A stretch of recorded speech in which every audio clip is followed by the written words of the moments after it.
इसके पहले के वीडियो में हम पढ़ चुके हैं अल्फाबेट के बारे में, और फिर उसके बाद अल्फाबेट के ऐसा ग्रुप, ऐसा समूह जिससे कोई अर्थ निकले उसको हम वर्ड कहते हैं। इसी तरह वर्ड का कुछ समूह जिससे कुछ अर्थ निकलता है उसको हम फ्रेज कहते हैं, और वर्ड्स का ऐसा समूह, ऐसा ग्रुप जिससे पूरा अर्थ निकलता है उसको हम कहते हैं सेंटेंस। और आज हम इसी सेंटेंस को आगे समझेंगे। जैसे उदाहरण के लिए लिखते हैं हम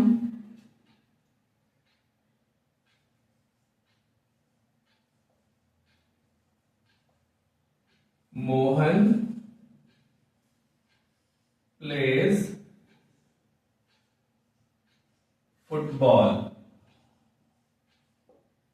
ये क्या है? यहां पे हम समझ पा रहे हैं कि ये एक सेंटेंस है, इसको हम सेंटेंस कहेंगे। क्यों सेंटेंस कहेंगे? क्योंकि यहां पर एक वर्ड मोहन, दूसरा प्लेस और तीसरा फुटबॉल, 3 वर्ड हैं, यानी ग्रुप ऑफ वर्ड्स है। और इसका अर्थ क्या निकल रहा है कि मोहन फुटबॉल खेलता है।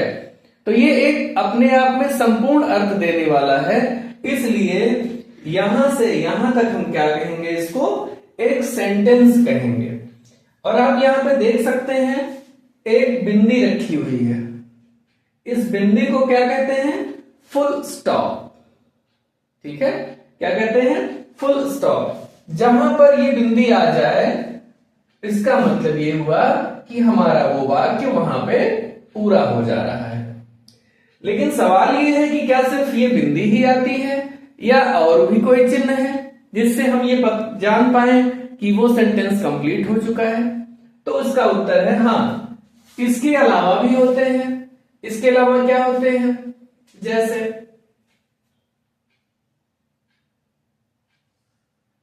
Is that your BOOK book. यहां पे देखिए एक दूसरा चिन्ह आ गया, इसको हम कहते हैं इंट्रोगेटिव मार्क। मार्क मतलब MARK, मार्क, मार्क मतलब चिन्ह। और इंट्रोगेटिव का मतलब प्रश्नवाचक। प्रश्नवाचक का मतलब यह है कि ऐसा सेंटेंस, ऐसा वाक्य जिसको पढ़ने से हमें यह आभास हो जाए, हमें यह समझ में आ जाए कि यहां पे कोई प्रश्न पूछा जा रहा है। तो उसके अंत में कौन सा चिन्ह आता है? ये वाला आता है, इंट्रोगेटिव मार्क, या इसी को हम दूसरे शब्दों में क्वेश्चन मार्क भी कहते हैं। क्वेश्चन मार्क, क्वेश्चन मार्क इसलिए क्योंकि क्वेश्चन किया जा रहा है। इस सेंटेंस का अर्थ क्या निकलता है? Is that your book? क्या ये तुम्हारी किताब है? तो यहां पे स्पष्ट है अर्थ, पूरा अर्थ निकल रहा है कि क्या ये तुम्हारी किताब है? प्रश्न पूछा जा रहा है, तो यहां पे क्वेश्चन मार्क आ गया।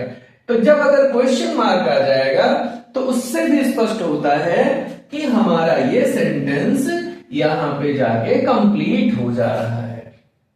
ठीक है, पर क्या बात यहीं पे खत्म हो जाती है?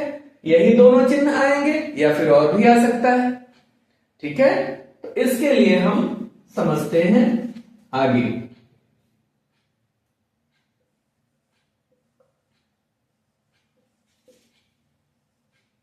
What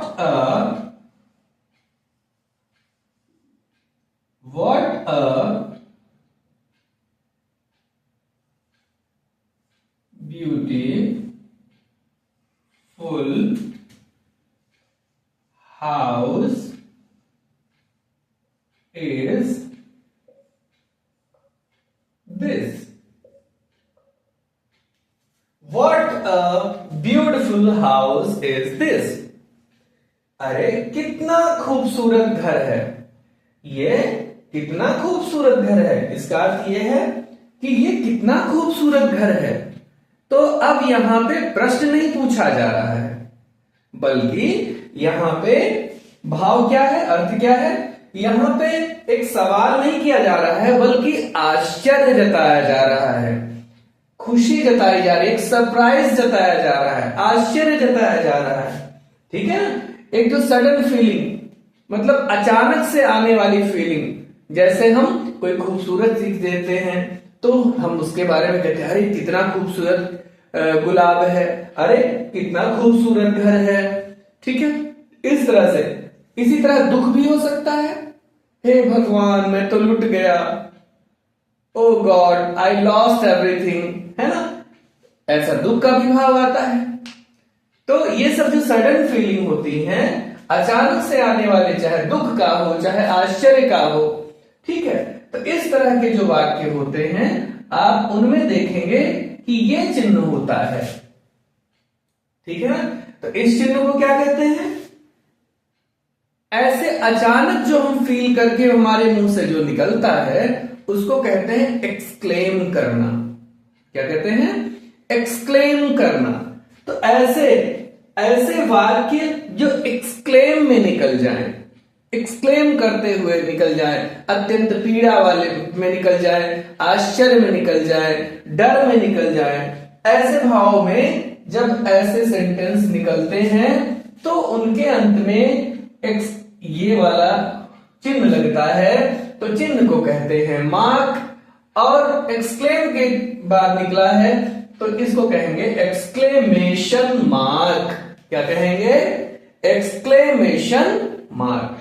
तो ये एक्सक्लेमेशन मार्क है, ठीक है। तो आप देखेंगे कि कई सेंटेंस के एंड में ये वाला चिन्ह मिलता है। तो ये तीनों चिन्ह अलग अलग तरह के वाक्यों को बता रहे हैं। जैसे ये पहला वाला हुआ, मोहन प्लेज फुटबॉल, और यहां पर आया फुल स्टॉप।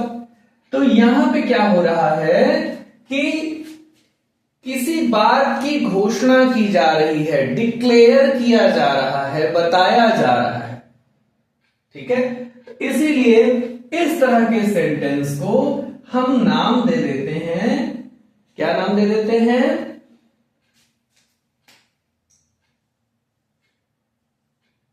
डिक्लेरेटिव। डिक्लेयर किया जा रहा है तो डिक्लेरेटिव सेंटेंस, ठीक है ना। सेंटेंस यहां जगह नहीं है तो हम यहां शॉर्ट में लिख दिए डिक्लेरेटिव सेंटेंस, ठीक है।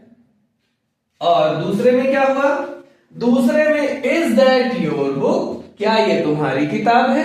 प्रश्न पूछा गया था, ठीक है। इंटरोगेट किया गया था। इंटरोगेट का मतलब होता है प्रश्न पूछना, इंटरोगेट, ठीक। तो इंटरोगेट से ही बन गया इंटरोगेटिव, ठीक है। INTERROGATIVT,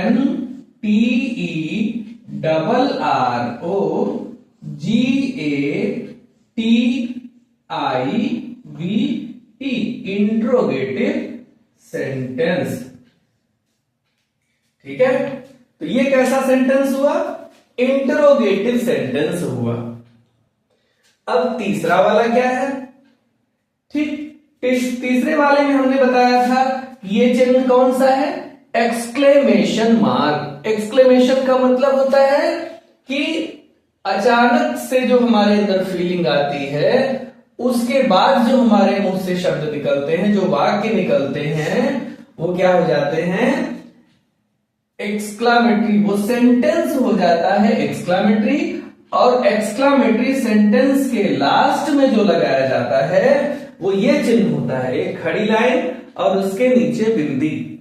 इसको कहते हैं हम एक्सक्लेमेशन मार्क, ठीक है। तो सेंटेंस किस प्रकार का है? तो हम कहेंगे एक्सक्लामेटरी। स्पेलिंग यहां पे है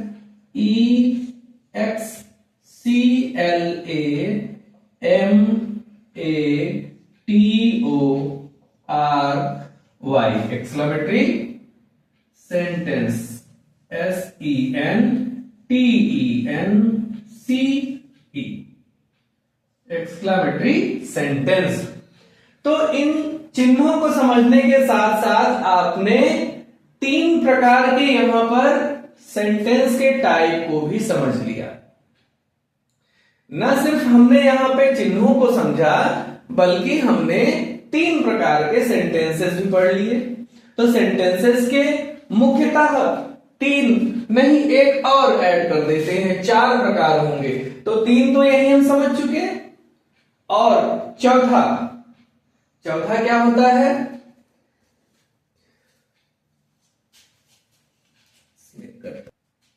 चौथा एक और है, जैसे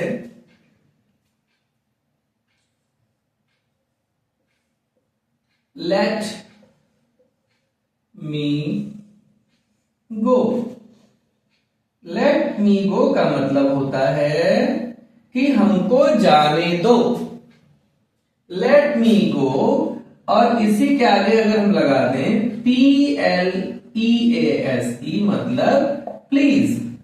अब यहां भी देखिए फुल स्टॉप ही है, तो फुल स्टॉप के आधार पर हम ये नहीं कह सकते कि ये डिक्लेरेटिव है या फिर ये जो बताने चल रहे हैं वो है, और इसका नाम अभी हम बताएंगे।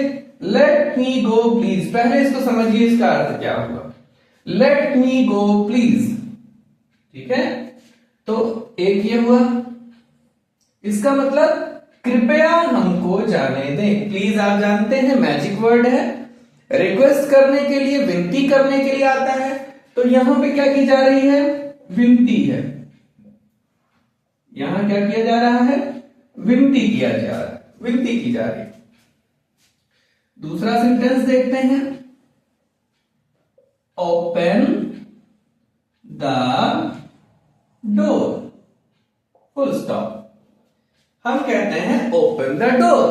ओपन द डोर का मतलब, डोर मतलब दरवाजा, दरवाजे को खोलो। तो यहां पे क्या है? यहां पे कौन सा भाव है? यहां पे भाव हमारा होता है आदेश का। हम यहां पे क्या कर रहे हैं? आदेश दे रहे हैं, ठीक है। और फिर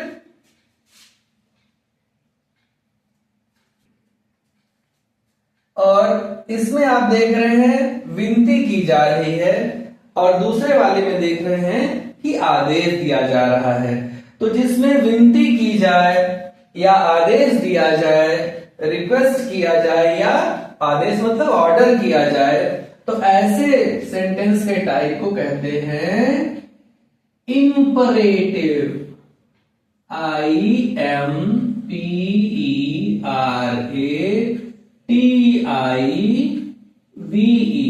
इंपरेटिव सेंटेंस।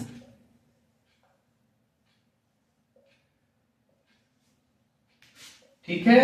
तो सामान्यतः सेंटेंस के 4 प्रकार होते हैं। कौन कौन से? एक तो हो गया डिक्लेरेटिव। डिक्लेरेटिव मतलब जिसमें कोई किसी फैक्ट के बारे में, किसी तथ्य के बारे में बताया जाता है। दूसरा कौन सा होता है? इंटरोगेटिव, जिसमें इंटरोगेट किया जाए, शब्द में ही इसका अर्थ छुपा हुआ है। इंटरोगेट करना मतलब प्रश्न पूछना, तो ऐसे वाक्यों में प्रश्न पूछा जाता है और ये वाला चिन्ह आता है। तो किसी भी वाक्य में अगर ये चिन्ह आ गया तो ये तय हो गया कि वो इंटरोगेटिव टाइप का ही सेंटेंस होगा। ठीक है। इसी तरह अगर किसी में ये एक्सक्लेमेशन मार्क आ गया तो समझ लो कि वो एक्सक्लामेटरी सेंटेंस ही होगा। ठीक। कंफ्यूजन किस में हो सकता है? चिन्ह के आधार पर आप नहीं बता पाओगे, इसमें डिक्लेरेटिव में और इंपरेटिव में, क्योंकि दोनों में ही फुल स्टॉप का चिन्ह आता है। तो डिक्लेरेटिव में हमें यह समझ लेना है कि जब किसी बात को डिक्लेयर किया जाए, बताया जाए, किसी तथ्य को स्वीकार किया जाए तो डिक्लेरेटिव, और जहां पे प्रार्थना की जाए या आदेश दिया जाए वहां पे क्या होता है? इंपरेटिव सेंटेंस होता है। इस प्रकार से यहां पे हमने क्या पढ़ा कि टाइप्स ऑफ सेंटेंस। समझ में आ गया? टाइप्स ऑफ सेंटेंस, इसको हमने अलग तरीके से समझा, लेकिन आप इसको फिर से मैं दोहरा देता हूं कि सेंटेंस के सामान्यतः 4 प्रकार होते हैं। कौन कौन से? डिक्लेरेटिव, इंट्रोगेटिव, एक्सक्लामेटरी और इंपरेटिव सेंटेंस।